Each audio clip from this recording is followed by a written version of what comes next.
एक और वीडियो में आपका बहुत बहुत स्वागत है।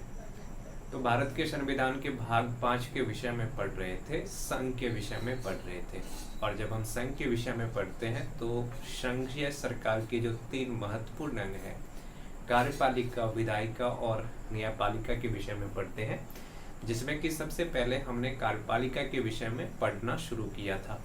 जब हम कार्यपालिका के विषय में पढ़ते हैं तो कार्यपालिका को जो संचालन करने वाली महत्वपूर्ण संवैधानिक संस्था है उसके विषय में हमने पढ़ा, जिसमें कि भारत के राष्ट्रपति, उपराष्ट्रपति, मंत्री परिषद और प्रधानमंत्री के विषय में हमने पढ़ा।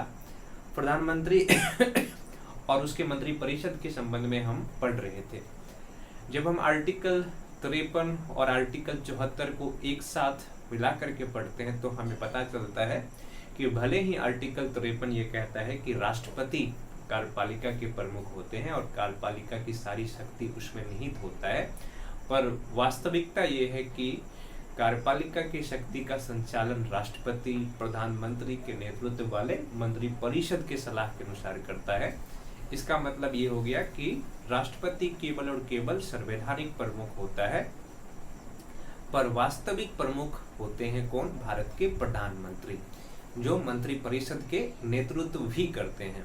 फिर हमने ये देखा कि प्रधानमंत्री की नियुक्ति किस प्रक्रिया के द्वारा होता है और अन्य मंत्रियों की नियुक्ति प्रधानमंत्री के सलाह पे राष्ट्रपति करता है। आज इस टॉपिक में चूंकि प्रधानमंत्री के कार्य के विषय में हम अधिक नहीं पढ़ रहे हैं। क्यों? क्योंकि हमने ये देखा था कि राष्ट्रपति कोई भी काम करता है तो वो प्रधानमंत्री के नेतृत्व वाले जो मंत्री परिषद है उसके सलाह के अनुसार काम करता है। तो राष्ट्रपति की कार्य प्रधानमंत्री की सलाह पर निर्भर करता है। इसका मतलब ये हो गया कि राष्ट्रपति जो कार्य कर रहे हैं उनके पीछे कहीं न कहीं मंत्री परिषद और प्रधानमंत्री है। इसलिए राष्ट्रपति की कार्य और प्रधानमंत्री की कार्य लगभग एक जैसा होगा ही। साथ ही चूंकि प्रधानमंत्री सरकार का प्रमुख है तो उनके पास और अधिक शक्ति होता है और अधिक कार्य होता है। तो राष्ट्रपति की कार्य और प्रधानमंत्री की कार्य तो एक दूसरे से मिलता ही है। आज हम समझेंगे कि मंत्री परिषद के विषय में हमने ये भी पढ़ा था कि जो मंत्री परिषद होता है वो 3 तरह के मंत्री होते हैं। उसमें एक कैबिनेट मंत्री, दूसरा राज्य मंत्री और तीसरा उप मंत्री। आज हम मंत्री परिषद के कार्य के विषय में समझेंगे। तो जो मंत्री परिषद होता है उसके विषय में जब हमें समझना हो तो हमें सबसे पहले ये समझेंगे कि मंत्री परिषद की दायित्व या कर्तव्य क्या क्या होता है। तो मंत्रियों की दायित्व,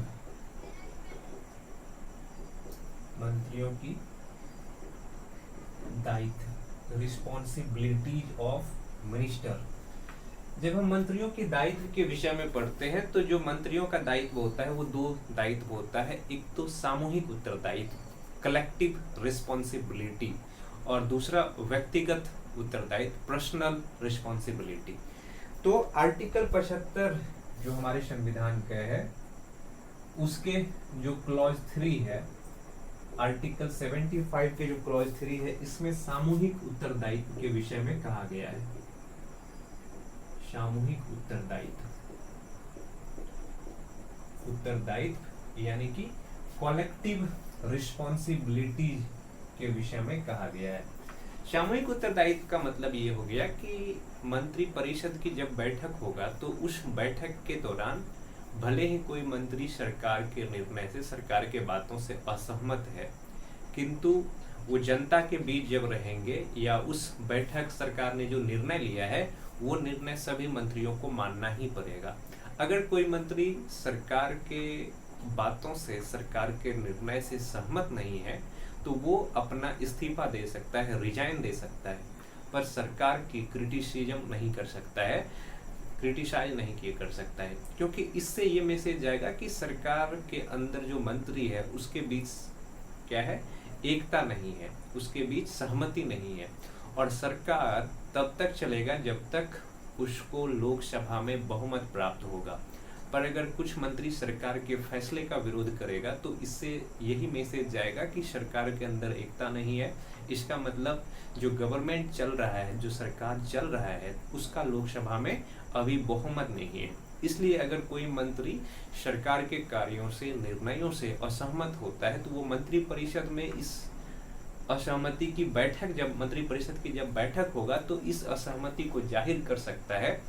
पर एक बार अगर मंत्री परिषद ने निर्णय ले लिया तो सभी मंत्रियों को उसका समर्थन करना ही होगा। अगर कोई मंत्री उस चीज से असहमत है तो इस असहमति की स्थिति में वो क्या कर सकता है कि अपना रिजाइन दे सकता है, अपना पद त्याग सकता है, पर जो मंत्री परिषद की निर्णय है उसका विरोध नहीं कर सकता है। क्योंकि देखिए, जो मंत्री होता है ना, मंत्री अपने पद पर तब तक रहता है जब तक राष्ट्रपति उसको उसके पद पर रहना चाहे, मतलब राष्ट्रपति के प्रसाद पर्यंत मंत्री, कोई भी मंत्री अपने पद को धारण करता है।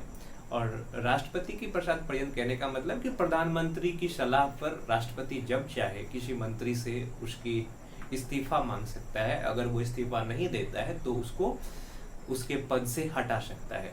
तो आर्टिकल 75 का जो क्लॉज 3 है, ये सामूहिक उत्तरदायित्व की महत्व को समझाता है। यानी कि सामूहिक रूप से अगर कोई निर्णय लेता है मंत्री परिषद तो सभी मंत्रियों को उस निर्णय का समर्थन करना होगा, उस निर्णय से सहमति उनको जाहिर ही करना पड़ेगा।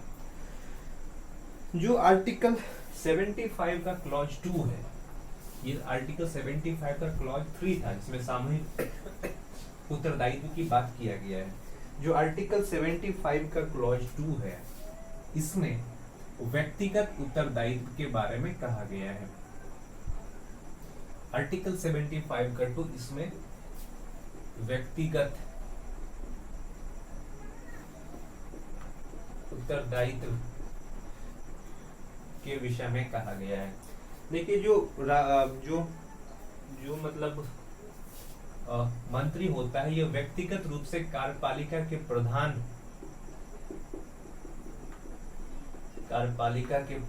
के प्रति उत्तरदायित्व होता है।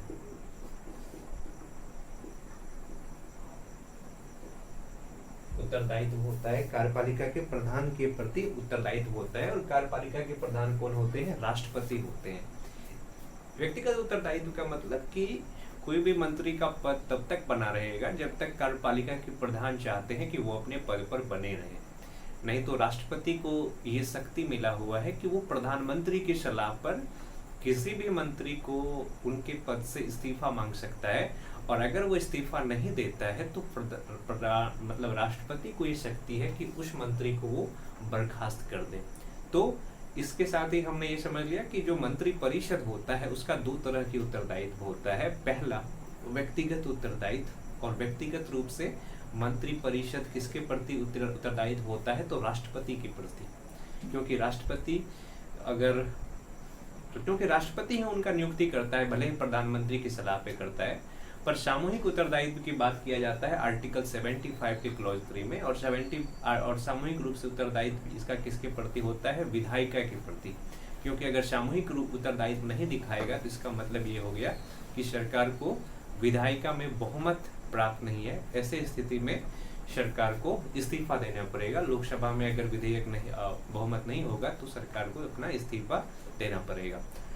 अब जो ये कार्यपालिका के महत्वपूर्ण पद के विषय में हम पढ़ रहे थे, इनमें एक जो संवैधानिक पद नहीं है, हालांकि संविधान में कहीं भी चर्चा नहीं किया गया है, वो है उप प्रधानमंत्री का पद। भारतीय संविधान में कहीं भी उप प्रधानमंत्री का चर्चा नहीं किया गया है। उपराष्ट्रपति की चर्चा जरूर हमारे संविधान में देखने को मिलता है, पर जो उप प्रधानमंत्री है, वाइस प्राइम मिनिस्टर है, उप प्रधानमंत्री की चर्चा हमारे संविधान में कहीं भी देखने को नहीं मिला है।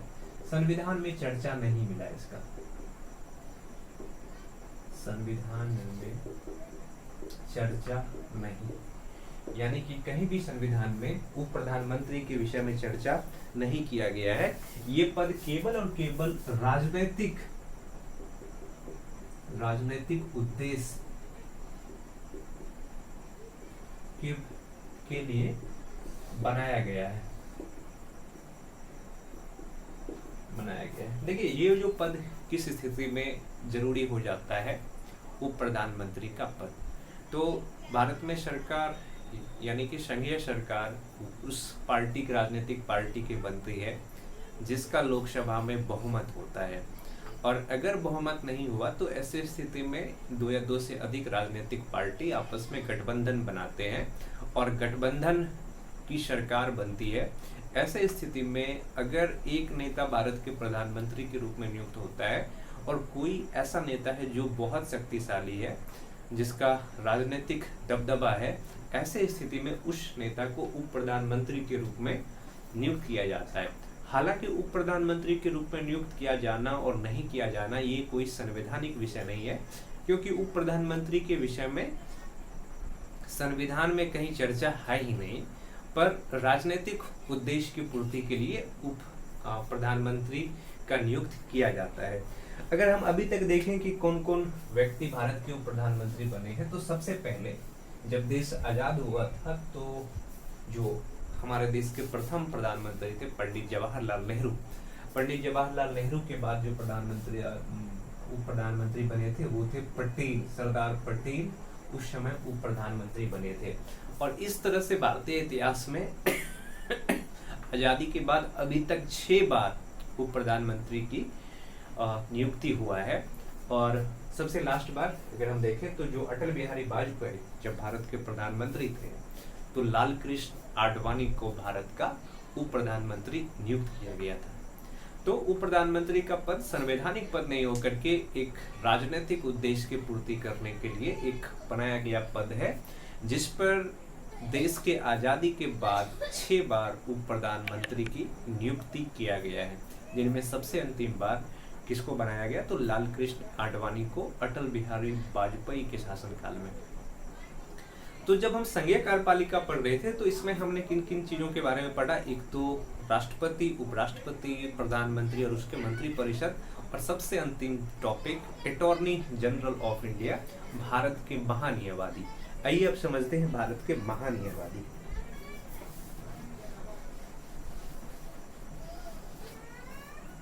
भारत के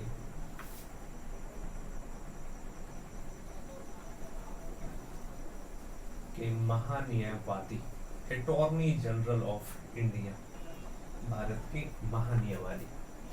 देखिए, जो भारत के महान्यायवादी का पद होता है ये एक विधि अधिकारी होता है, भारत सरकार का विधि अधिकारी, भारत सरकार का विधि अधिकारी, विधि अधिकारी होता है कौन, अटॉर्नी जनरल ऑफ इंडिया। हम इनके कार्य के विषय में भी पढ़ेंगे कि इनका क्या काम होता है। पर जब हम विधि अधिकारी के बात पढ़ते हैं तो इनमें 3 ऐसे पोस्ट है या 3 ऐसे ऑफिस है जिसके बारे में हमें समझना पड़ेगा।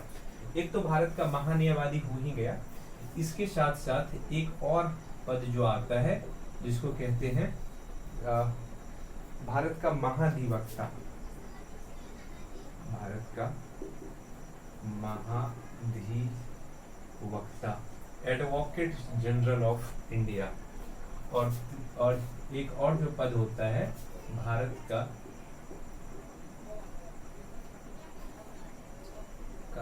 अपर महाधिवक्ता, पर महाधिवक्ता, इसको बोलते हैं advocate solicitor general of India. तो भारत के जब विधि अधिकारी के विषय में पढ़ते हैं तो हमको इन 3 चीजों के बारे में पढ़ना होता है। हालांकि ये दोनों जो होता है भारत का महाधिवक्ता और भारत का अपर महाधिवक्ता, ये भारत के महान्यायवादी को मदद करते हैं उसकी कानूनी प्रक्रिया में, कानूनी चलाने में।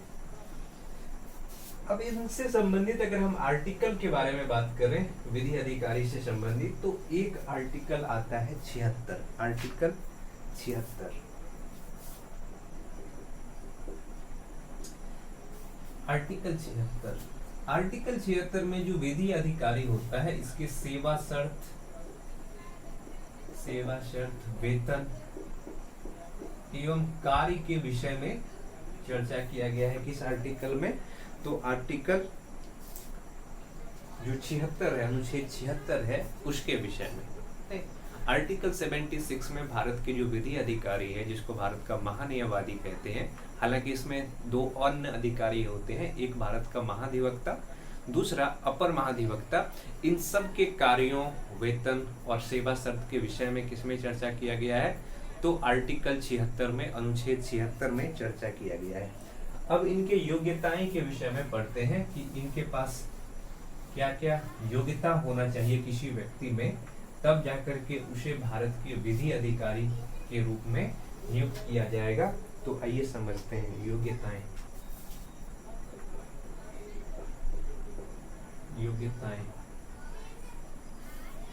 योग्यताएं के विषय में देखें तो सबसे पहले इसके अंतर्गत इसमें सुप्रीम कोर्ट के न्यायाधीश नियुक्त होने की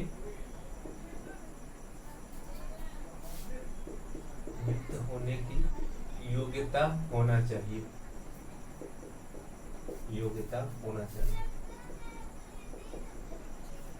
सुप्रीम कोर्ट के न्यायाधीश नियुक्त होने की योग्यता इसमें होना चाहिए। दूसरा, इसके अतिरिक्त 3 अन्य कोई बात इसमें होना चाहिए। अगर वो सुप्रीम कोर्ट के न्यायाधीश नहीं होना चाहिए, होना ही चाहिए, जो मतलब सुप्रीम कोर्ट के न्यायाधीश को चुने जाने की जो योग्यता है वो योग्यता उसमें होना चाहिए। हालांकि अभी हमने सुप्रीम कोर्ट के न्यायाधीश के विषय में नहीं पढ़ा है, इसलिए हमें नहीं मालूम कि उसके पास क्या योग्यता है। जब हम सुप्रीम कोर्ट के विषय में पढ़ेंगे तो वहां पे देखेंगे कि सुप्रीम कोर्ट के जो न्यायाधीश होते हैं उनकी जब नियुक्ति होती है तो उनके पास क्या क्या योग्यता होना चाहिए।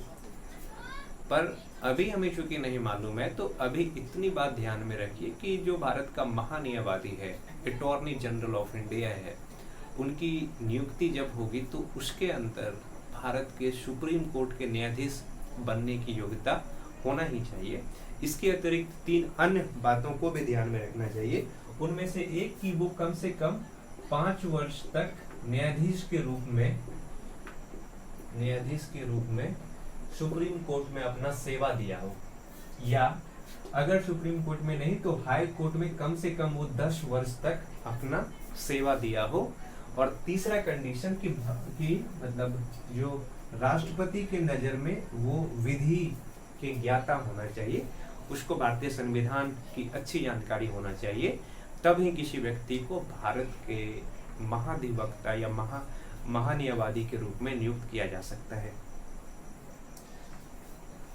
देखिए, जो ये न्यायवादी होता है, अटॉर्नी जनरल ऑफ इंडिया होता है, ये संसद के सदस्य नहीं होते हैं, पर चूंकि सरकार का विधि अधिकारी है तो इसके पास ये शक्ति होता है कि ये सरकार के पक्ष रखने के लिए संसद के सदन की बैठक में भाग ले सकते हैं। संसद के दोनों सदनों की बैठक में भारत के महान्यायवादी जो है, अटॉर्नी जनरल ऑफ इंडिया जो है, वो भाग ले सकते हैं। पर संसद के किसी भी सदन का ये सदस्य नहीं होते हैं। चूंकि सदस्य नहीं होते हैं तो इसलिए अगर संसद के सदस्य में किसी भी मुद्दे पर वोटिंग होगा तो वोटिंग करने का अधिकार भी भारत के महान्यायवादी जो अटॉर्नी जनरल ऑफ इंडिया है उनके पास नहीं होगा। वो केवल और केवल सरकार के पक्ष रखने के लिए संसद के सदन में बैठ सकता है, संसद के सदन में भाग ले सकता है। जहां तक इनकी कार्य की बात है तो कार्य जो होता है ना, जो महान्यायवादी का कार्य होता है वो सरकार का विधि अधिकारी है। तो सरकार का पक्ष चाहे संसद के सदन में रखना हो या किसी केस में अगर सरकार ने कुछ काम किया और वो काम गलत है तो सरकार के खिलाफ अगर कहीं पे केस हुआ है, कि सरकार के खिलाफ कहीं मुकदमा हुआ है, तो सरकार का पक्ष ये कहाँ पे रखेगा, तो सुप्रीम कोर्ट में या भारत के किसी भी न्यायालय में सरकार के पक्ष रखने का काम कौन करेगा, तो भारत के महान्यायवादी अटॉर्नी जनरल ऑफ इंडिया। और अटॉर्नी जनरल ऑफ इंडिया को मदद करने के लिए 2 अन्य अधिकारी होते हैं, जिसको एडवोकेट जनरल ऑफ इंडिया कहते हैं और एक को सॉलिसिटर जनरल ऑफ इंडिया कहा जाता है। तो ये भारतीय संघीय व्यवस्था के कार्यपालिका से संबंधित अंतिम वीडियो था, जिसमें कि अभी तक हमने भारत के राष्ट्रपति, उपराष्ट्रपति, प्रधानमंत्री और उसके मंत्री परिषद और अंतिम टॉपिक भारत के महान्यायवादी अटॉर्नी जनरल ऑफ इंडिया के बारे में पढ़ लिए हैं। जो हमारा अगला वीडियो होगा वो भारत के जो संघीय कार्यपालिका है उनके विधायिका के विषय में होगा, और फिर विधायिका जब हम लोग पढ़ेंगे तो उसके बाद जो नेक्स्ट टॉपिक होगा वो भारत के न्यायपालिका के विषय में होगा। इस वीडियो में इतना ही। बहुत बहुत धन्यवाद।